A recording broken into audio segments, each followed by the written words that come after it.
Ladies and gentlemen, let me tell you something right now. If you're breathing, you've got a shot at winning today. Every single day is a new opportunity. You don't have to wait for a new year. You don't need perfect conditions. And you sure don't need approval from anybody else.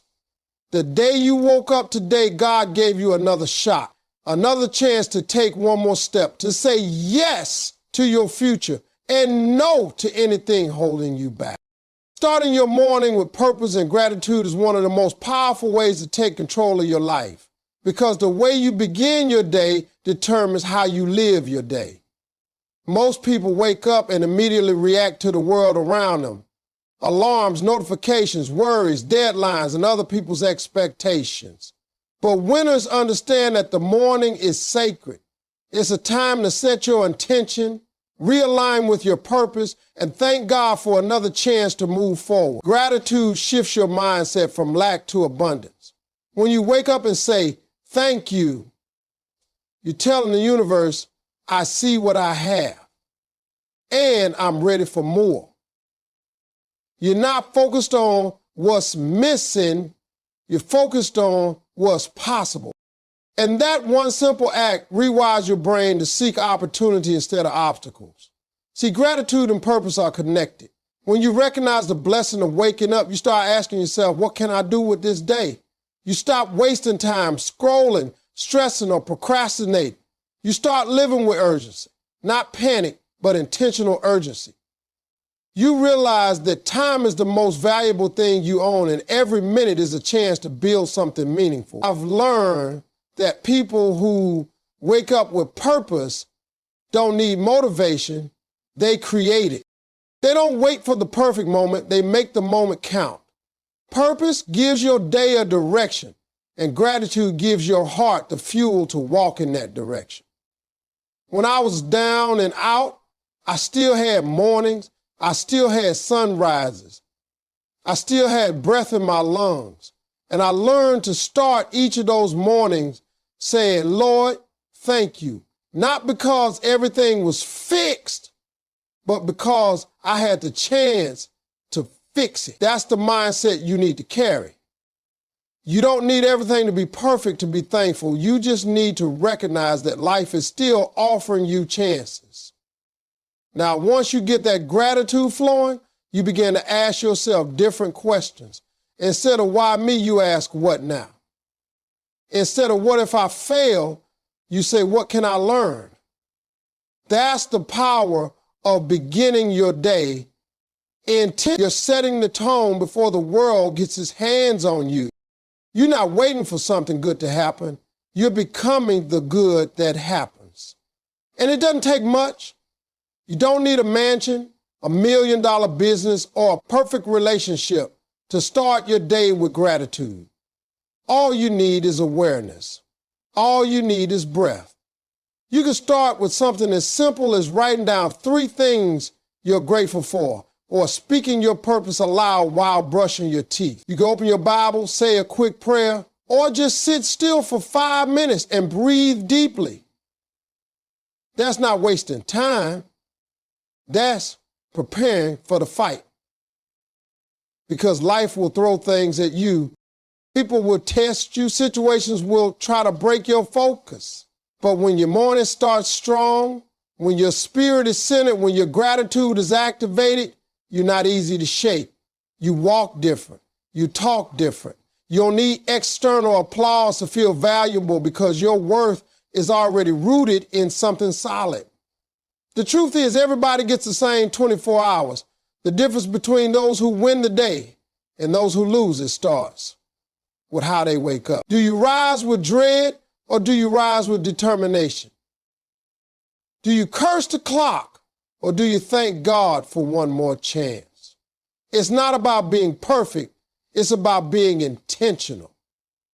Winners don't stumble into success. They prepare for it. And the preparation starts before the world even knows you're awake.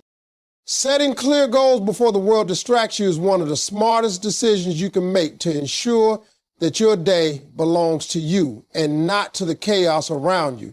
When you wake up and your mind is immediately filled with notifications, email, social media, and everybody else's problems, your time is no longer yours.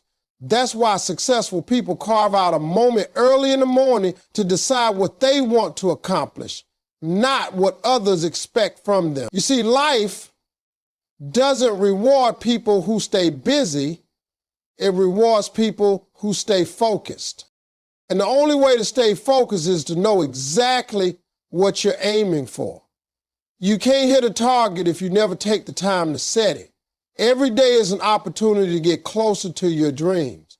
But dreams don't move on their own. You have to put them in motion, and that motion starts with clarity. One of the reasons people feel overwhelmed is because they have too many things pulling at them, and none of them are rooted in their own priorities. But when you wake up and say, here's what I need to do today to move forward, you reclaim your power. You stop being reactive and start being proactive. You stop drifting and start driving. I always tell people, don't just write a to-do list, write a success list. Identify 3 specific things that, if completed today, will move your life, your business, your mindset, or your family forward. It could be making a phone call you've been avoiding, finishing a task you've been putting off, or spending quality time with someone who matters. The point is to be deliberate. If you don't take time early in the day to name your goals, the world will assign you its own. You'll find yourself working hard all day but accomplishing nothing meaningful. And that's exhausting. That's how people burn out. Chasing everybody else's expectations without honoring their own vision. Let me tell you something else about goals. They don't have to be big, they just have to be clear. You don't need to build Rome in a day. You just need to lay one brick with purpose. Small wins stacked daily become unstoppable momentum. But you can't even get that momentum if you don't decide what winning looks like for you today. When you start your day with your own blueprint, you stop living on autopilot. You stop comparing your pace to others because you focused on your lane. That kind of clarity gives you confidence. It gives you direction. It gives you peace. Because instead of asking yourself, did I do enough today? You'll be able to say, I did what I set out to do. And you've got to do this before the noise kicks in, before the meetings, before the calls, before the demands. Those first few moments in the morning are when your mind is the clearest, your spirit is the calmest, and your willpower is the strongest. That's when you plan. That's when you decide. That's when you take control. Because once the day gets going, it's much harder to course correct.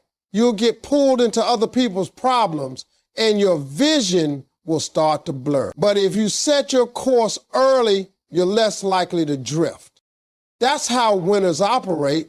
They don't wait until the day falls apart to try and fix it. They start with a solid foundation. They go into the day like a general goes into battle with a strategy, a mission, and a mindset to win. When you know your priorities, you're not shaken by distractions. You don't say yes to every request. You don't spend hours doing things that don't align with your vision. You protect your focus because you understand the value of your time. That's how you start owning your day. One clear goal at a time. Speaking positively, even in struggle, is one of the most powerful disciplines you can develop if you want to win daily in life. Words carry energy, and whatever energy you release into the world has a way of coming back to you. Most people don't realize how much power they give away just by the way they talk. When you're going through something difficult and you keep repeating how hard it is, how tired you are, how nothing ever works out, you're not just describing your situation, you're feeding it. You're giving your struggle more fuel. But when you learn to speak with authority, when you declare strength, even in weakness, hope, even in hardship, and faith, even in fear. You shift the energy around you and inside you. The enemy doesn't fear your circumstances. The enemy fears your words, because your words shape your belief and your belief shapes your outcome.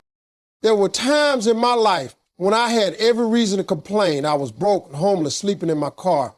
But I made a decision that I wasn't going to let my situation dictate my speech. I would look in the mirror and say, Steve, this ain't where it ends. You're built for more than this. You're going to make it. I didn't say it because I felt like it. I said it because I needed to believe it. And eventually that belief started building something inside me. Speaking positively is not about ignoring your reality. It's about choosing to speak life into your future, even when your present looks dark. You don't have to lie to yourself, but you don't have to curse yourself either. You can acknowledge this struggle without surrendering to it. You can say, this is tough, but I'm tougher. This is painful, but I'm growing. This hurts, but it won't last forever. The truth is, your words are seeds. Every time you speak, you planted something in your mind and your spirit. If you keep planting negativity, don't be surprised when nothing good grows. But if you plant power, courage, faith, and vision, even in the middle of chaos, you'll start to see strength rise up in you that you didn't know you had. That's why affirmations work. That's why prayer works. That's why encouragement works. Because repetition rewires your brain and energy attracts results. Start paying attention to the words you use about yourself, your life, and your future. If you wouldn't say it to someone you love, don't say it to yourself. You are listening to you more than anyone else is, and what you say in private determines how you feel in public. One of the most important things you can do is protect your mouth when your emotions are high. Struggle makes people emotional, and emotions can make you speak defeat. But winners discipline their words. They know how to sit in the pain without surrendering to it. They know how to cry and still declare victory. That's real strength. Not pretending everything is fine. Speak what you expect, not just what you experience. Speak where you're going, not just where you are. And if you don't have the strength to speak powerfully on your own, surround yourself with people who will speak it over you. Find friends who build you, not break you. Listen to messages that lift you. Read books that remind you who you are. Your words are weapons. Use them wisely. Don't hand your enemy the sword by speaking like you've already lost. Speak like you've already overcome, even if you're still walking through the fire. Because that mindset, that language, that inner declaration, that's what separates people who survive from people who succeed. Protecting your peace from toxic people is one of the most crucial things you can do if you want to grow, stay focused, and live a life that aligns with your purpose. Not everyone deserves access to your energy. Some people are only in your life to distract you, drain you, and keep you small. They wear disguises. They come as friends, co-workers, even family, but their spirit carries confusion, jealousy, gossip, manipulation, or negativity. When you allow these types of people into your space unchecked, your peace is the first thing to suffer. And once your peace is disturbed, your mind becomes cluttered, your emotions become unstable, and your vision gets blurred. Protecting your peace isn't about being rude or isolating yourself. It's about creating boundaries that preserve your mental, emotional, and spiritual health so that you can continue walking in your calling. You have to recognize that peace is power. Without peace, your energy is scattered. You can't think straight, you can't make wise decisions, and you can't hear clearly from God. That's why toxic people are so dangerous. They don't just annoy you, they rob you of clarity. They'll have you second-guessing yourself, questioning your worth, and stepping out of character to deal with their mess. Some people thrive on chaos, and if you're not careful, they'll invite you into it under the disguise of connection. That's why you need to be intentional about who you allow to speak into your life and share space with your spirit. You don't need everybody's approval. You don't need to be everyone's fixer. You don't need to argue with people who are committed to misunderstanding you. Sometimes protecting your peace means not responding, not explaining, and not engaging. Silence is a boundary, and peace is a choice. One of the hardest lessons I had to learn was that not everyone who starts with you is meant to stay with you. Growth reveals relationships. When you start to elevate, certain people will be uncomfortable, not because you've changed for the worse, but because your light exposes their shadows. They were fine with you as long as you stayed where they were. But the moment you start to dream bigger, think differently, or want more out of life, they start to criticize, pull back, or even sabotage. That's when you know it's time to protect your peace. You have to be okay with letting go of what no longer aligns with where you're going. And yes, it might hurt. Yes, it might feel lonely. But peace is better than popularity, and clarity is better than comfort. People will test your boundaries. They'll call you selfish when you start to put yourself first. They'll say you've changed when you stop playing small. But the truth is, protecting your peace is one of the most selfless things you can do. Because when you're centered, calm, and spiritually aligned, you show up better for everyone around you. You love harder, lead stronger, and live more authentically. But you can't give the best of you if you're always surrounded by people who bring out the worst in you. You have to learn to recognize the energy people carry and decide whether it adds value or adds chaos. And if it's chaos, it has to go. It's okay to love people from a distance. It's okay to wish them well without letting them back into your inner circle. Forgiveness doesn't mean access. Healing doesn't require reconnection. Protecting your peace means being so in tune with your purpose that you no longer tolerate distractions disguised as relationships. It means checking your environment daily and asking yourself, does this feel peaceful? Does this feel right? And if it doesn't, you have the right to change it. Peace is not a luxury, it's a necessity. It's the soil where purpose grows, where ideas flourish, and where your best self can breathe. And once you've experienced true peace, you'll do whatever it takes to keep it. Because peace isn't passive, it's powerful, it's intentional, it's sacred, and it belongs to you. Investing daily in your mind and faith is one of the most valuable habits you can build if you want to grow into your full potential and stay grounded through every season of life.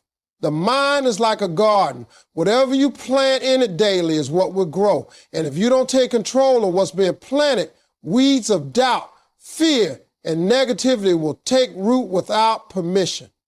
Feeding your mind with inspiration, knowledge, and truth is not a one-time event. It's a daily decision to build yourself from the inside out. Just like your body needs food, your mind needs fuel. And what you choose to feed it will determine your thoughts, your beliefs, your actions, and ultimately your results. If all you do is consume noise, scrolling aimlessly, watching content that adds no value, or listening to voices that don't align with your goals, you're programming your mind to stay distracted and disempowered. The people who succeed at the highest level are not always the most talented or the most connected, but they are consistent about what they allow into their minds. They read daily, they pray daily, they listen to messages that build their spirit. They create an environment that supports their growth. They are intentional about protecting their mental space because they understand that the battle for greatness is first won in the mind. Every day you are either reinforcing your doubts or reinforcing your faith. Every conversation, every book, every video, every thought is either taking you closer to your vision or pulling you further away. You don't accidentally build a strong mind. You train it. You train it with repetition, discipline, and focus. You train it by choosing what to focus on and what to block out. And that training starts every morning when you decide who you are going to be today. But mental strength without spiritual grounding is incomplete. That's why investing in your faith is just as important as investing in your mind. Life will throw challenges at you that no amount of knowledge or strategy can fully prepare you for. In those moments, what keeps you steady is not your intellect, it's your belief. It's knowing that even when things don't make sense, you are not walking alone. Faith gives you the courage to act when fear tells you to quit. It gives you peace in uncertainty and power in weakness. And faith, like the mind, must be fed daily. You don't grow spiritually by chance. You grow by staying connected to your source, whether that's through prayer, reading scripture, worship, or simply being still and listening. You are realigning yourself with truth that's bigger than your problem. Some people think they're too busy to invest in their mind and faith. They say, I don't have time to read, or I can't find time to pray. But the truth is, you don't have time not to. Life moves fast, and if you don't slow down long enough to renew your mind and refill your spirit, you'll end up running on empty, chasing goals but feeling lost inside. And eventually that catches up to you. You'll start to feel burnout, confusion, and emotional exhaustion. But when you pour into yourself consistently, you lead your life instead of life leading you. You make decisions from clarity, not pressure. You face challenges with strength, not panic. And you move through life with purpose instead of being pushed around by whatever comes next. Building this daily habit doesn't have to be complicated. It can be as simple as reading 10 pages of a book that inspires you, journaling your thoughts and prayers in the morning, or listening to something uplifting on your commute. The point is to make it intentional, make it non-negotiable, because when your mind is sharp and your faith is strong, you become resilient, focused, and unstoppable. You start to see opportunities where others see obstacles. You hear your calling louder than the noise around you. You stop living small because you've trained your thoughts to believe in more, and you've anchored your faith in something greater than your fears. This is not just about self-help. It's about soul work. It's about rising above distractions, doubt, and discouragement, and choosing to become the best version of yourself, starting from within. Ending each day with reflection, not regret, is a powerful habit that shifts your focus from what went wrong to what you can learn, what you can be grateful for, and how you can grow forward. Most people go to bed replaying their mistakes, their missed opportunities, the things they didn't do right, or the things that went sideways during the day. That cycle of regret doesn't bring change. It only brings guilt, stress, and restlessness. But when you develop the discipline to pause and reflect at the end of each day, you give yourself a chance to reset your perspective. You start to see the lessons instead of the losses. You stop beating yourself up and start building yourself up. Because growth doesn't come from being perfect. It comes from being honest, being aware, and being willing to do better tomorrow than you did today. Reflection is not just looking at what you didn't get done, it's celebrating what you did do. You might not have accomplished everything, but you moved, you tried, you showed up. That counts. When you reflect, you recognize progress, not just results. You begin to see your life as a journey rather than a checklist. And when you treat each day as part of the process, you free yourself from the pressure of needing everything to be fixed overnight. Reflection helps you slow down, acknowledge what's working, admit what isn't, and decide how you want to move forward. It's like taking inventory of your day. What added value, what drained energy, and what needs to be adjusted. That kind of clarity builds confidence. Because once you see patterns in your days, you can make better decisions. You stop repeating the same mistakes and you start building new habits on purpose. A lot of people avoid reflection because they think it means facing failure. But the truth is, reflection gives you power. When you reflect, you take control of your story. You're not just reacting to life, you're learning from it. You become a student of your own experience. You ask questions like, what made me feel good today? What challenged me? What conversations gave me life? What situations pulled me off track? Those questions guide your growth. They help you understand not just what happened, but why it happened and how you can show up differently next time. That's not weakness, that's wisdom. It's emotional maturity. And it's one of the things that separates people who stay stuck from people who evolve. Spiritual reflection at the end of the day also deepens your connection to your purpose and your peace. When you take a moment to pray, to thank God for the day and to release whatever burdens you've been carrying, you're not just ending the day. You're resetting your soul.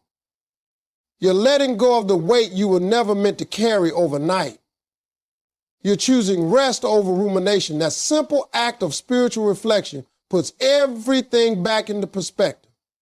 No matter how the day went, you realize you're still here, still growing, and still covered by grace. That awareness allows you to close the day with peace instead of pressure, with calm instead of chaos. Reflection also helps you stay accountable.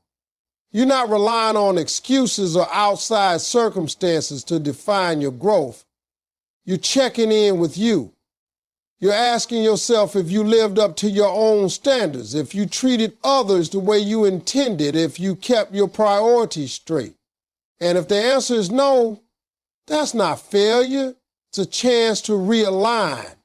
Reflection is not judgment, it's awareness. And with awareness comes responsibility, the responsibility to choose better, to do better, to be better, not because someone is watching, but because you owe it to yourself to live fully and intentionally.